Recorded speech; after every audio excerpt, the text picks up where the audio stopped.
true leadership is about inspiring confidence. If someone or a group of people are confident in what they can achieve, they're far more likely to achieve that thing. There's so much of it comes from a mindset that kind of comes back to the whole sort of positive psychology and the positive affirmations, and sort of, if you can believe it, then you can do it. It's not about having all of the answers. It's about making the others in the room believe that it is possible. If we all work together, that we can achieve this thing.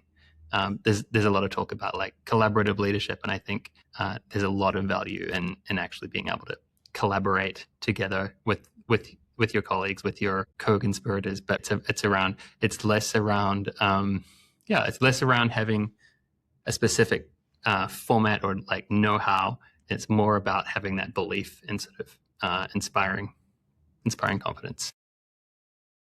Welcome to the True Leadership Podcast, where we sit down with executive leaders to explore what leadership really means through the lens of their stories, their wins, their struggles, their vision, and their lessons along the way.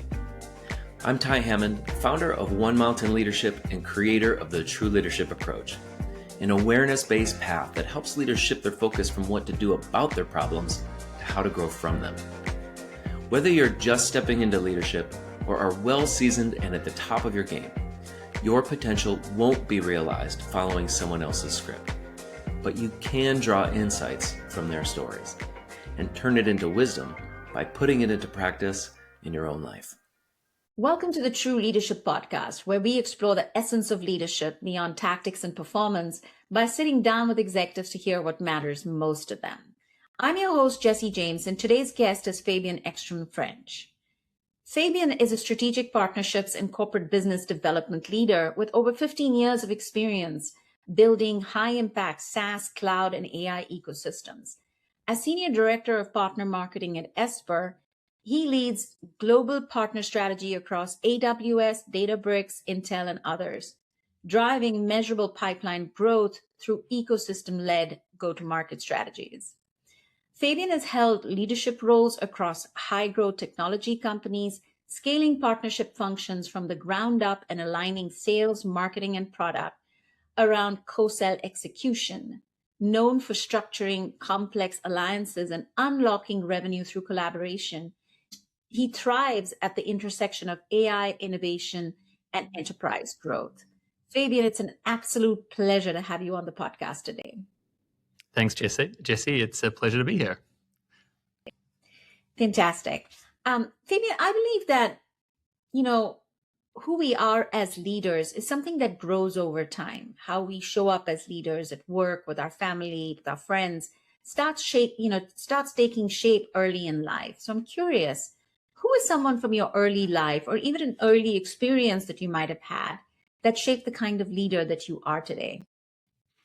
Yeah, well, I think if we think back to early life, you can't really go further back than maybe it's cliched, but my parents really and truly, they practiced positive parenting, sort of, I think probably informed by positive psychology, but they were really my first sort of teachers in leadership. And I think some of the things the practices that they practiced as parents are practices that I still try to leverage today in my professional life. So, things as simple as positive affirmations, encouragement over correction, those kinds of things that really help to motivate the people that I'm working with to really achieve.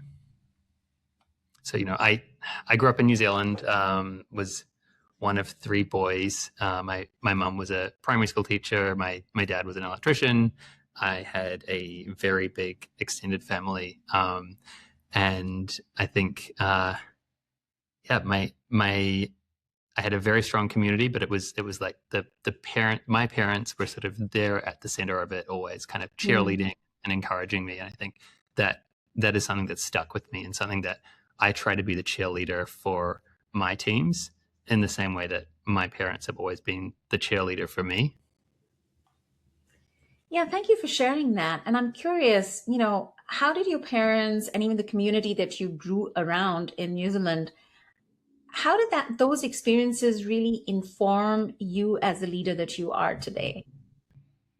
Yeah, so I think one of the things that that it has informed is kind of just the way in which I know encouragement and support really has helped me so much to sort of have the confidence to achieve and to be that I know when it comes to supporting my teams, I know that they need the same level of encouragement. I think a lot about kind of servant leadership and being there to support those that I am leading.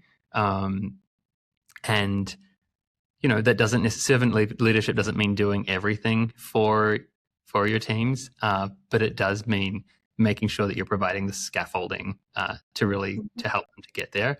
And yeah, I think the real sort of like day-to-day practice is with my teams, I always like to check in, like how on a genuine, authentic level, like how are you, and sort of really meet them where they are, and if they are needing additional support, providing it, but also standing back when they don't need it, and actually allowing them to kind of thrive on their own. What does true leadership mean to you? What, from your perspective, makes a true leader? For me, I think true leadership is about inspiring confidence. I think if someone or a group of people are confident in what they can achieve, they're far more likely to achieve that thing. There's so much of it comes from a mindset, and I think that kind of comes back to the whole sort of positive psychology and the positive affirmations, and sort of if you can believe it, then you can do it. And I think, yeah, it's not about having all the answers. It's about making the others in the room believe that it is possible. So that if we all work together, that we can achieve this thing. There's a lot of talk about like collaborative leadership, and I think there's a lot of value in actually being able to collaborate together with your colleagues, with your co-conspirators. But really, it's less around having a specific format or like know-how. It's more about having that belief and sort of inspiring confidence. Can you share about a time when you realized that your way of leading or living no longer met the demands of your work and life, and growth was needed? Yeah, for sure. I think for me, the biggest learning around my leadership not meeting the demands of life would be when I realized I probably had to delegate more. So I think my reality for a long time had become I would, and it's very easy for it to kind of to come back, and it comes in waves. But my reality would be like I would I'd open my calendar on a Monday morning, and I would have like 10 to 15 back-to-back meetings every day throughout the week. I would have an inbox that was full of sort of requests for things that needed to be actioned, and I wouldn't even be able to get to that inbox until the end of the day because I was in back-to-back meetings all day.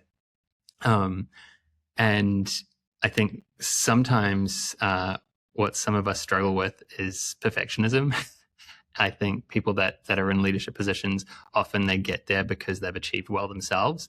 And then what is sort of served you to get you to that position of leadership doesn't necessarily continue to serve you well while you're trying to actually act as a leader and lead others. And so there's some kind of phrase, perfection is the enemy of achievement or something like that.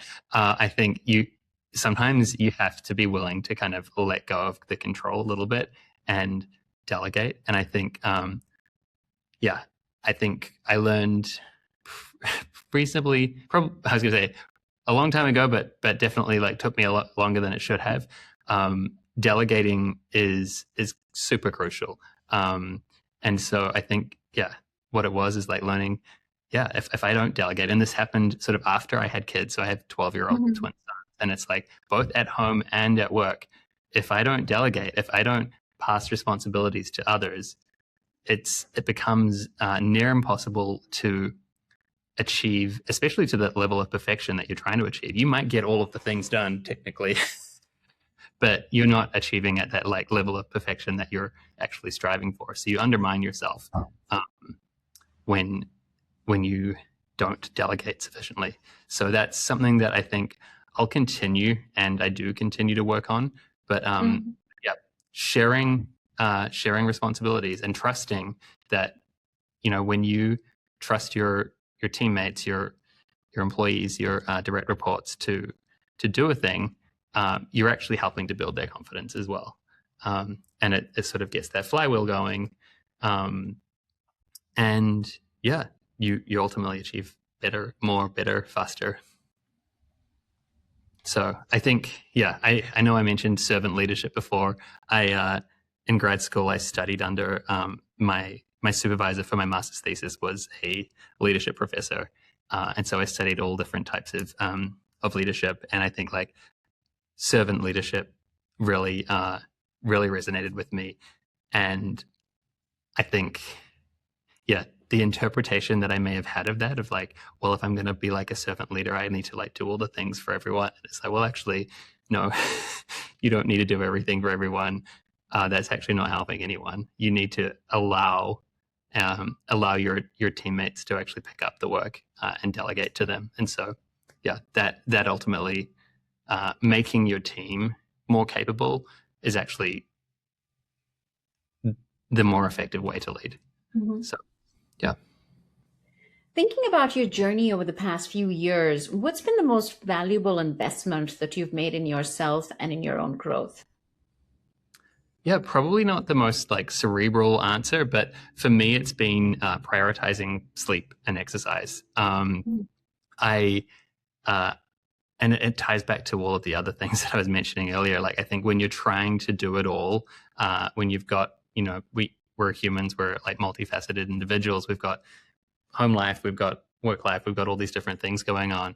But it can all become, it's all very time consuming. And if you're not getting enough sleep, then you don't get enough exercise. And if you don't get enough exercise, at least for me, I don't have the energy to sort of like operate at the level that I need to throughout the day. And so it's really been about like prioritizing sleep and exercise. So very, very kind of like almost boring things when you think about like sleep, but the biggest sort of unlock and investment that I've made has been in making sure I get sleep. And so I now wear this sort of kind of ugly little aura ring here. It's this, but it tells me like, you didn't get enough sleep. It'll kind of chastise me, like, and I don't drink a lot, but often when I'll go to conferences, there'll be alcohol, and like it knows, and it'll be like, did you drink last night? Because you did not sleep well.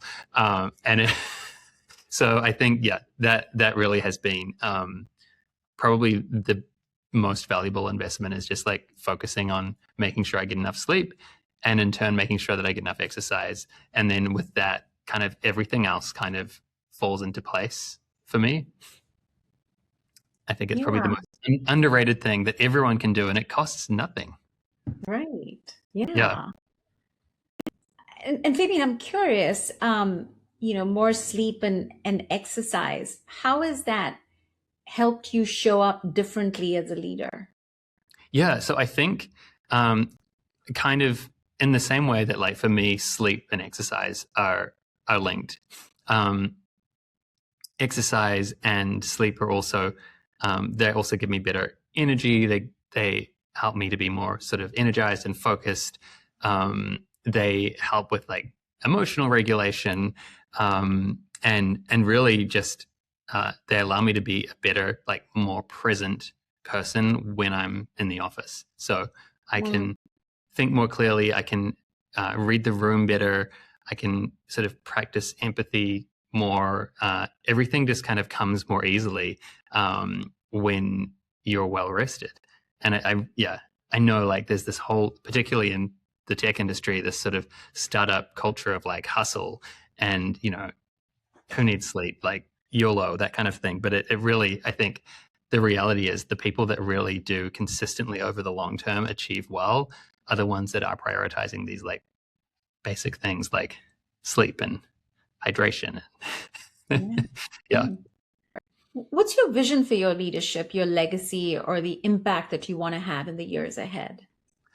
Yeah, so I think my vision really is around leaving every place better than I found it, and that applies both sort of at work and at home. Sort of, I'm thinking about like right now, I'm selling a house that I've been living in for the last year or so, and it's like even down to that level of detail, it's like I want to make sure I leave that better than I found it. I think at the really big picture, like with my kids, this is probably where I put the most effort in. It's like I want to make sure that I'm adding value to them and sort of instilling this similar set of values in them that they leave everything better than they found it.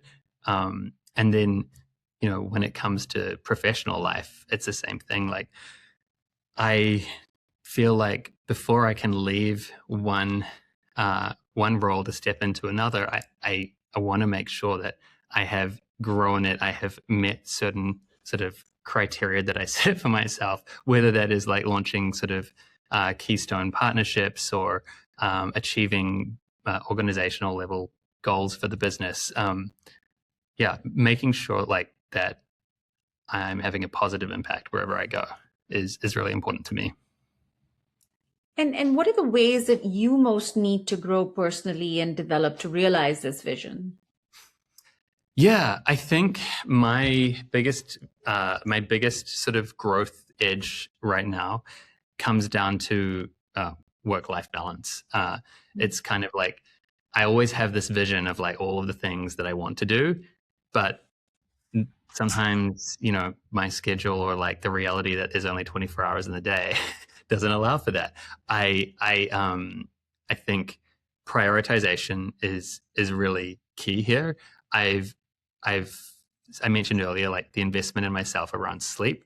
That is like now one of my non-negotiables, and so I do have like some set priorities because I think that's the only way to truly to truly make sure that you do achieve the things that you care about, that you are able to leave places better than you found them, is to have these like baseline non-negotiables. So for me, it's things like sleep, it's things like time with my family, and then everything else. You make it work. You could always work sort of 18 hours a day if you wanted to, but there'd still be like another rock to move. And I think actually, I know for myself at least, I'm far more productive in the office when I've paid attention and care to the other parts of myself in my life.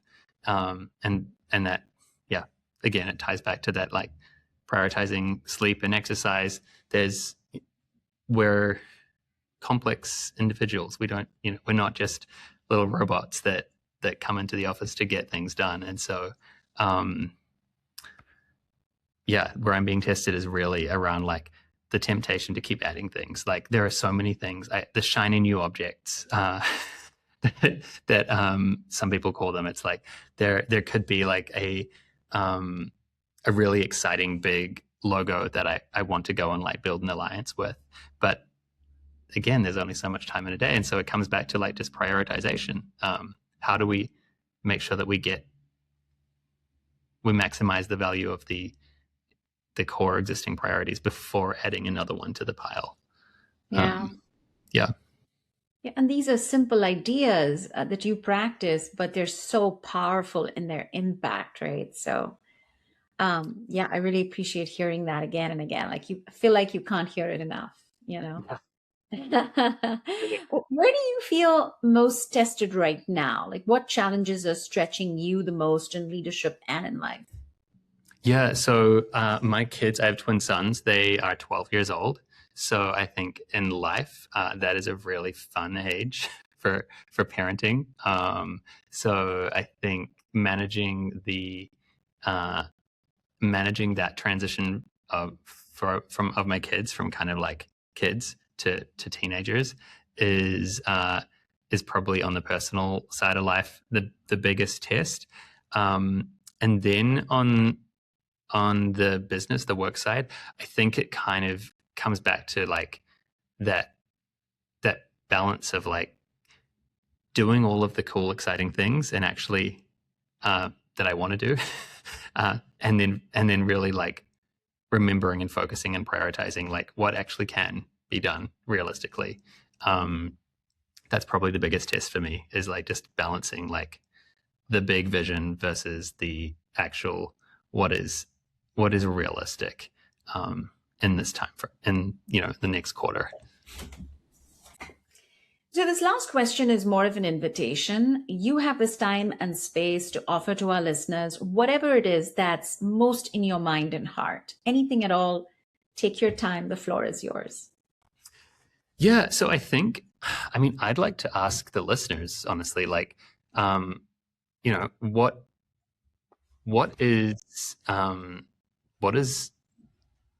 are you right now? What is working and what is not? Where is there an opportunity to grow? And really like to identify a true growth edge. It's kind of like, what is a small thing that can have a big impact? So I talked about, for me, it was sleep. What are the things that like maybe are working well that you want to double down on? Or like more likely, like what are the small changes that you could make in your life at home or at work that would allow you to be more productive or to feel better or to whatever it is that the end outcome is? So it's kind of like start with just evaluating, like an honest assessment of like, where are you now? Where do you want to be? And what is like the one thing? Just start with one thing that can move you a little bit closer to where you want to be. And much like my kind of analogy with sleep and exercise, it compounds. It's sort of, it gets the flywheel going, and before you know it, it's starting to snowball, and you're growing in multiple different places. So that would be my challenge. Is just love it. Reflect and find one thing. Wonderful. Fabian, I really appreciate the wisdom that you shared here today with me. I've gotten so much out of this conversation. And I think it's brought me back to many basics that are so important for us. And I'm sure that whoever's listening will benefit equally from what you've shared today. Thank you so much for being on the True Leadership Podcast. Thank you, Jessy. Great to be here.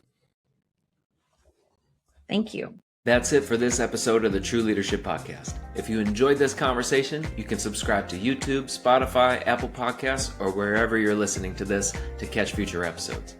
This conversation was brought to you by One Mountain Leadership, where we help leaders grow the capacity, confidence, and presence of true leadership through the True Leadership Approach.